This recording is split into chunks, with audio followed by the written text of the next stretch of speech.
What is going on, everyone? Welcome back to the channel. Thanks for stopping in and tuning into another video. Today we're going to be doing the first ride on the beautiful, majestic 2021 Kawasaki Ninja 1000sx. This is the sport touring model. The engine size is an inline 4 1043C liquid cooled engine. Weight overall is 514 pounds, and starting price for this bad boy is coming in at 14,999 Canadian dollars. The model that you see here in the beautiful red, silver, and black coming in at $16,189. That's going to be enough talk for now. Let's get on this thing and show you how it rides. Alright folks, welcome back to the first ride sections. Again, today we're on our 2021 Kawasaki Ninja 1000sx. And we're going to take you through the thrills and feels of what this bike is and does. As always, I'm going to start out with the spec sheet, give you a bit of information of what the bike is. So up front, we've got 300mm rotors accompanied by some 4-piston monoblock brakes. The ABS is standard on these models as well. Suspension, it's an upside down 41mm front fork with rebound, compression, dampening, and adjustable preload. In the back, we also have a 250mm caliper accompanied with a single 250mm rotor accompanied with a single piston caliper. We've also got the backlink horizontal suspension spring, and it's got remote adjustable preload on it on the side of the bike. So front and back, we've got 17-inch bridge tires. They're pretty good for the kind of sun and rain. They got lots of tread grooves and everything like that, so no issues whatsoever with those guys. They're built for longevity, that's for sure. Seat on this bike is 820mm, a little higher up, but you know, not too bad. Still easy to balance, easy to touch down. If you're a shorter rider, I don't think you'll have too many issues with it. Fuel tank on this thing is a 5-gallon fuel tank. As you can, I'm not sure if you can see that or not, but the girth of this bike is very, very real. So it looks like much larger of a tank than what it actually is. Brakes on this bike feel really good. There's a Nissan master cylinder up front, but dual 4-piston calipers, plenty of stop. Oh, there's a cop on the bike. Plenty of stopping power on this. Oh, forgot to mention too, we've got saddlebags. Probably see it in the earlier photos. They're 28-liter saddlebags. They're an optional extra on this, but definitely worth the weight in gold for those. You fit many things inside them. It does say max 11 pounds, but I'm sure if you balance it out between the two, it won't be too bad, noticeable. Levers, sorry, back up front here, you obviously got your master cylinder there for Nissan. Feels good. Brake feels very well, especially for, again, 4-piston calipers. Plenty of stopping power. I like too how Kawasaki went with kind of the brushed black finish. Lots of brands, I feel, not only say cheap out, but give you kind of the chrome accents, and I feel the black goes really well. You do have stock the adjustability of the levers as well, both clutch and brake. I think 5-way adjustability, so if you've got some shorter fingers, you can bring that lever all the way in if you'd like for easier shifting. This bike does come with a slipper assist clutch. Again, like in a previous video from the Z650 I did, again, helps you off the line, helps with the wheel hop under, say, heavy braking or acceleration, so very flawless system. It does actually have an electronic throttle too. It's not a cable actuator or anything, so it's electronically controlling your wrist movement with the gas and all that sort of jazz, so it's super smooth and linear with your power band and everything.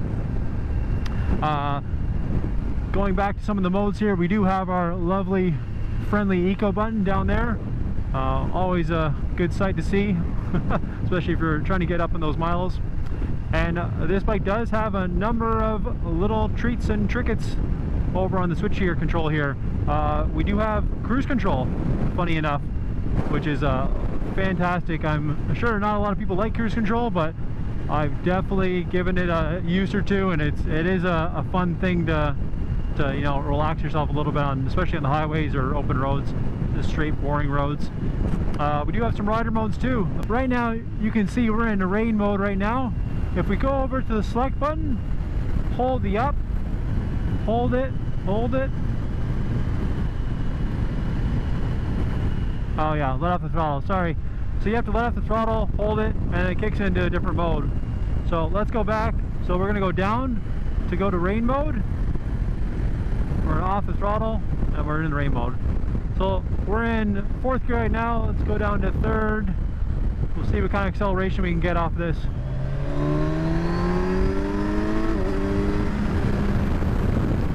Not too bad, not too bad. So I'm not going to go through all the modes, but let's just see how it goes in sport mode. So all the way up, off throttle, hold it, kind of a, there we go. Road's going to be kind of more your user-friendly mode. And we're going to do that. And to sport. Okay, same thing, let's go down to that.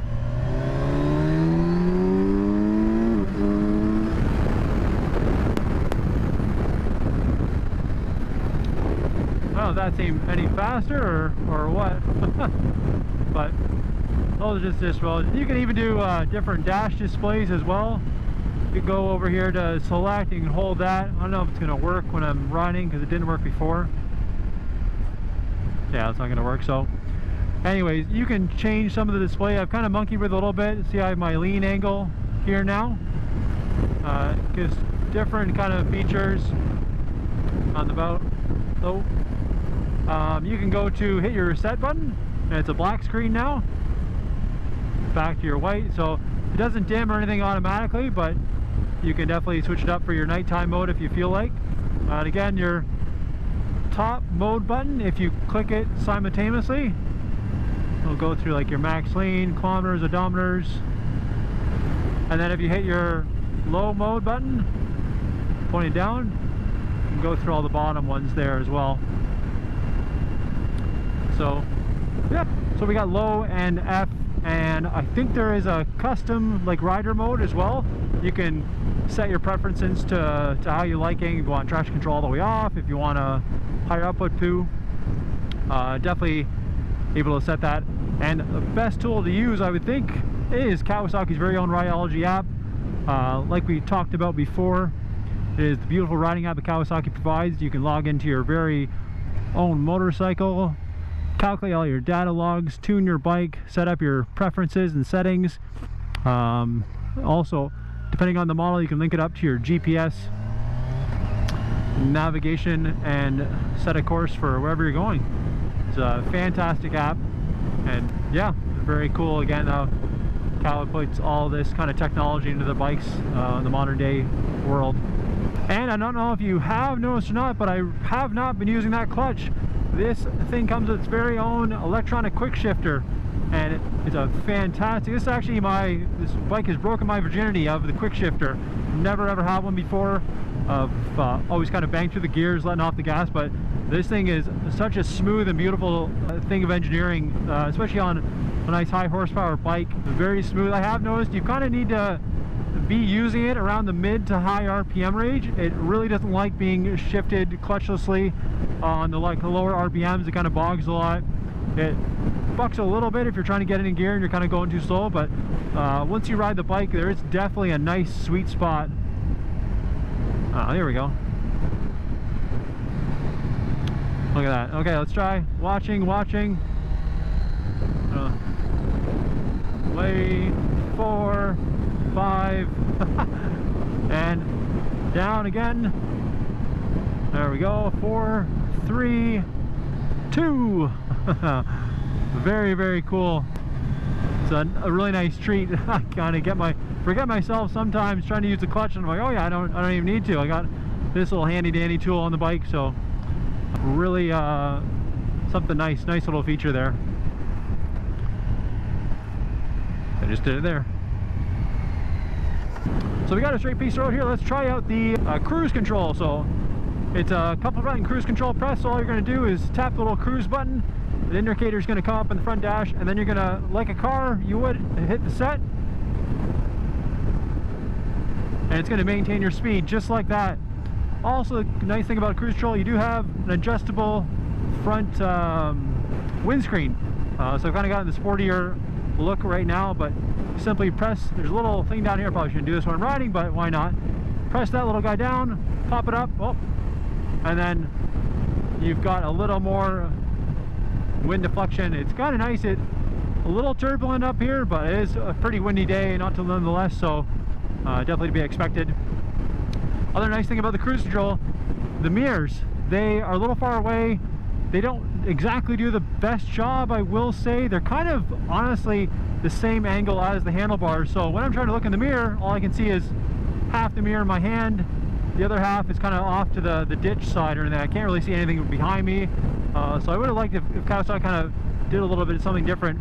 But the nice thing about cruise control, I'm obviously a little bit short rider, you can just reach on ahead, adjust the mirror how you like, come on back, we're good to go. Without that, it's a bit of a far stretch to you know, adjust things as you want. So cancel out the cruise control, you can easily press this button, pull in the clutch, hit the brake, one of the two brakes. There we go. Hello. A nice little tap, and that deletes the cruise control. It still stays on the dash unless you completely turn it off by hitting that button right there. Oh, we got a nice little corner. This bike does handle substantially well. Obviously not used to heavy bikes, and especially with the saddlebags on, it's a bit intimidating for one, but I mean, you could compare it to like a Cadillac or something, because you're hitting bumps and going over things, and it's just a nice mixture of comfort, handling, and kind of structurally sound. It really doesn't move at all. Like highway speeds, trucks pass you and stuff, I found a lot of the bikes kind of blow you around a little bit and shake you up, but this thing just holds the line really nicely. It's nicely sculpted and aerodynamic. And I'd definitely say the girth is very real on this thing as well. The fairings stick out, so you get a little less wind deflection, or a little more, sorry, wind deflection on your legs and everything. And you're kind of lean down a bit. I mean, you do have these clip-on bars that are a bit higher up for, you know, I mean, it's a sport, but it's a sport touring as well, so you know, give you a bit. I mean, I'm leaned down a little bit, but the raised up handlebars do help immensely. Oh, there we go. See, sometimes it jerks a little bit, and I'm like, oh, it's not going into gear, and then just give another tap, and she's usually pretty good. Up has been flawless. Like shifting up the gears with the quick shifter, no issues, hesitations whatsoever. But down, just it's a little picky sometimes. That's all. Nothing crazy. But yeah, you could definitely, you know, definitely ride this bike for hours on end, miles after miles. But since this bike is so smooth and fast, I've been wanting to go, yeah, just a little bit faster than I have on some other ones. So I think that's taking away some of my mileage with, you know, smiles per miles, I guess, right? Oh yeah, this thing, you just lean it over and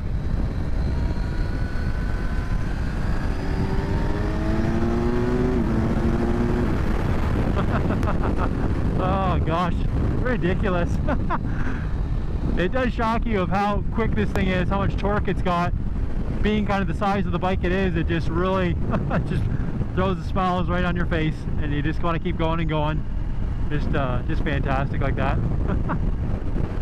What has been a bit of a new thing getting used to are these saddlebags on the back. They do stick out a little ways. They almost are in tune for how wide the bar mirror, or the front mirrors stick out. So trying to get used to that, I could kind of reference it as like my cat. When she was a kitten, she fit through all these small, you know, spaces, but then she grew so fast, she'd go back to those spaces, her head would fit and the body would just get stuck, and it'd be a funny little moment. The same thing with these. If you ride a bike without saddlebags, suddenly you get something that looks, you know, let's say as wide as a smart car, you tend not to fit in places that you fit before. Definitely had a couple close calls over the past few days, and I'm like, oh, it's gonna make me double check things a lot more than I have been before. But just something to keep in mind, obviously. Again, too, it's a nice thing to have, especially if you're, you know, commuting a little ways or you're going on some road trips. Definitely nice. I could fit my lunch, and at the moment my camera bag, I could not fit a middle-sized backpack with my laptop in it. The bags inside are a bit smaller than what they appear to be on outside, and the chiseled design on the back definitely kind of, you know, hinders the space a little bit.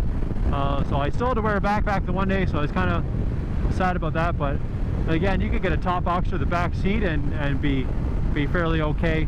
And I mean, you can't fit a helmet or anything like that, but again, smaller luggage, you won't have an issue or problem with that.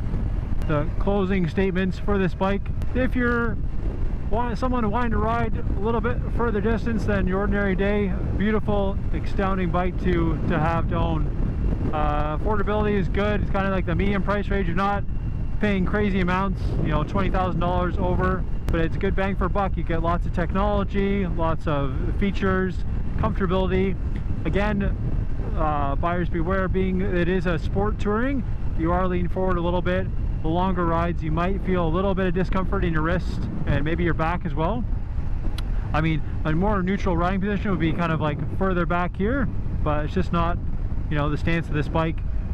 Even your legs are a bit swept up. It's a nice comfortable position even through the corners, so you definitely feel the weight of the machine, but the tires are, you know, really, so it, you know, it just eases through these corners like nothing else. And I'm, you know, very much taking it easy at the moment, but you can just feel it just wants to go. You've got a nice lean angle sensor, so you can kind of tell, you know, if you do are brave enough to look at the dash, you're good to just glance down, see where you might be at, and kind of go from there.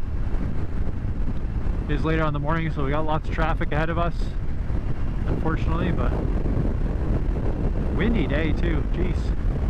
Let's see if we can pick it up a bit.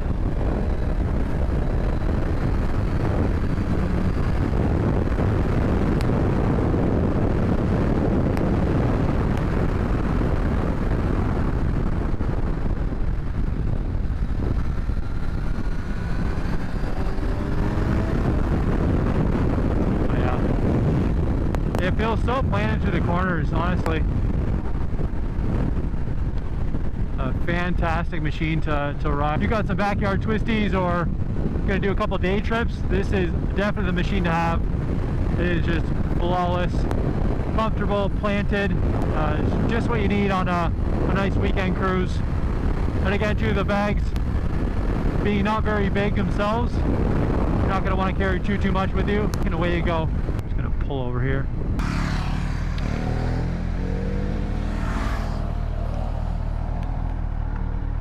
Give you guys a quick walk around before I say goodbye. Oh geez, that's good. Look at that, it's scraped all the way back. We are on a bit of an incline. We're good? We're good? Okay. So here, passenger peg's nice, settled up. This is where your bag's attached to this little frame. I think it's like an accent piece, but it all attaches. You've got some nice grab rails on the back too. LED lighting, big tire, tons of grip, and we got a single canister exhaust. I know the previous models, they actually had the dual exhaust, and they've got down to 3. So style-wise, I think it's much better looking on this machine than in the past years for it. Everything's blacked out too. I like how Kawasaki kind of went for a different color scheme rather than their, you know, green and black combo, but definitely this sets it off. Got a nice belly pan underneath to cover up the exhaust and everything. And here's your preload adjustment for the passenger. Couple twists left or right and you'll get that comfortability. Shocks kind of hidden away down there, very horizontal like they said. And do a little quick note of the exhaust. Beautiful. Oh my god, the whole bike. You see that on camera? The whole bike shook back. It's crazy. Powerhouse.